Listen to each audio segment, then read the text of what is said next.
Hi friends, how are you? Today we are going to talk about hemophilia. I will talk about what are the options for prophylaxis in hemophilia, and also if someone bleeds, how we tackle that situation. All right, so let's talk about hemophilia. So first of all, it's a hot day. So first of all, let's talk about the prophylaxis. Prophylaxis means that someone is not bleeding, and we are trying to prevent the bleeding for hemophilia. So we have a couple of options available. We have the number one. I would divide in two ways. We have the factors, the recombinant factors, the plasma-derived factors, long half-life factors. When we have the factor 8 deficient, we can give factor made different way, plasma-derived or recombinant.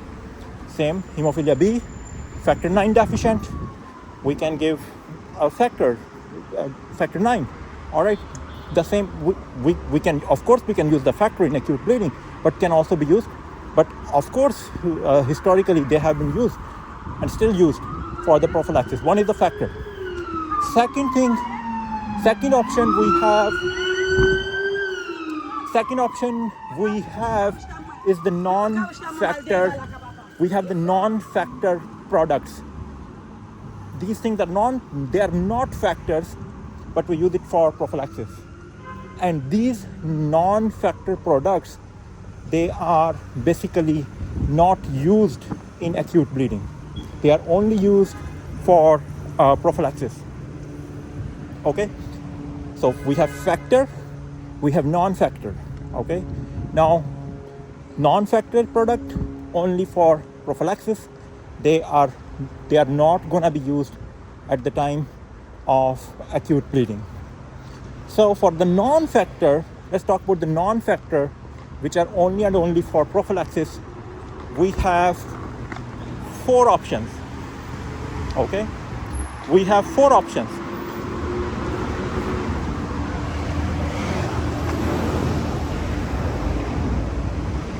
So what's the first option? First option is amikizumab.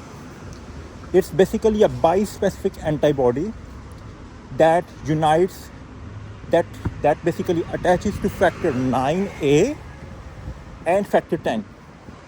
Okay, so it binds to factor 9A, 9 activated, and factor 10. So in this way, it's kind of like does not involve factor 8, because factor 8 itself is faulty, so it does not involve factor 8, and 9A and 10 combine each other, and then later on factor 10 is activated. So that's the way it works. Amikizumab.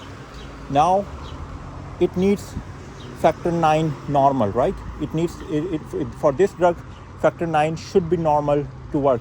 So that means that this drug can only be used for hemophilia A. All right, amikizumab cannot be used for hemophilia B, because in hemophilia B the problem is the factor 9, and this drug sits on factor 9.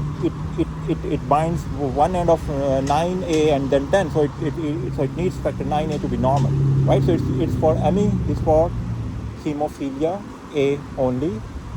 It's very good option for prophylaxis, and I will talk later on why it's very good option. I said 4 options for prophylaxis that are non-factor. One is the AMI. Now, what are the other 3 options, and how do they work? So other 3 options, they work in a similar way. They are marstacimab, concizumab, and futistiran, these 3 drugs.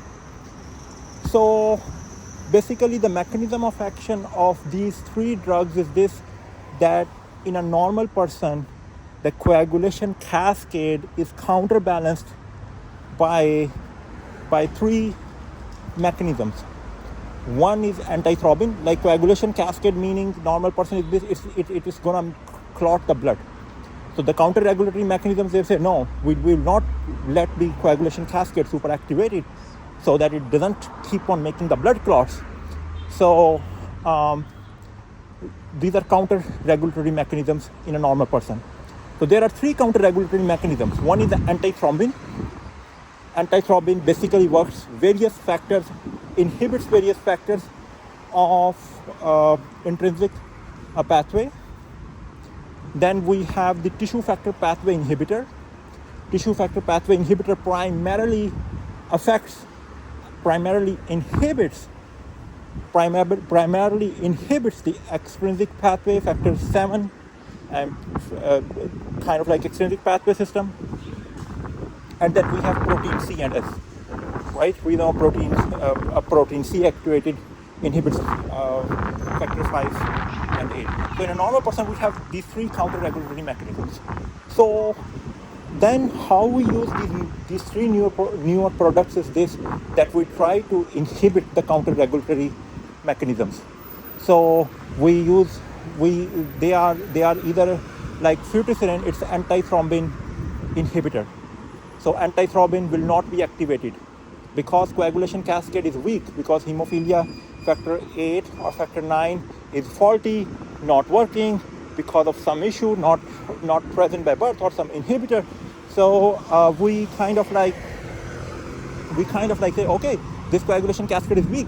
Let's weaken the counter-regulatory system just to balance the weight. Okay, coagulation cascade is weak. The balance is more towards the counter-regulatory. So we inhibit the antithrombin system so that its balance is like this.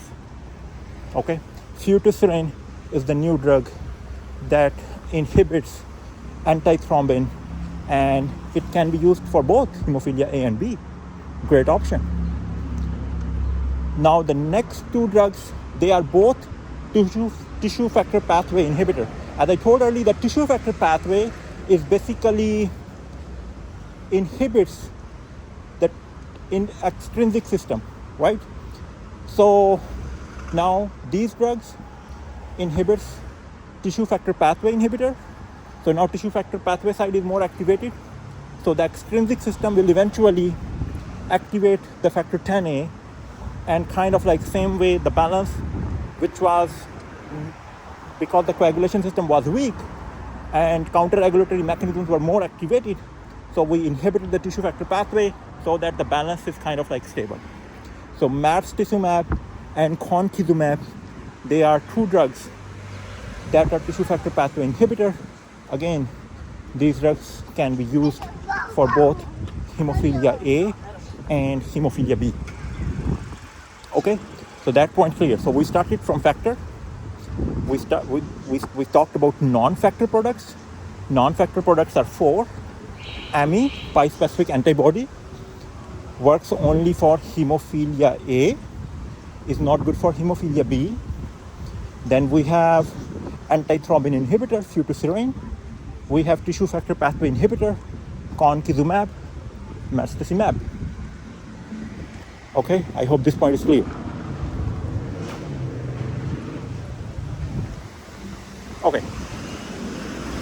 Now let's talk more about issues with the factor. So factors are great products for prophylaxis. Yes, they are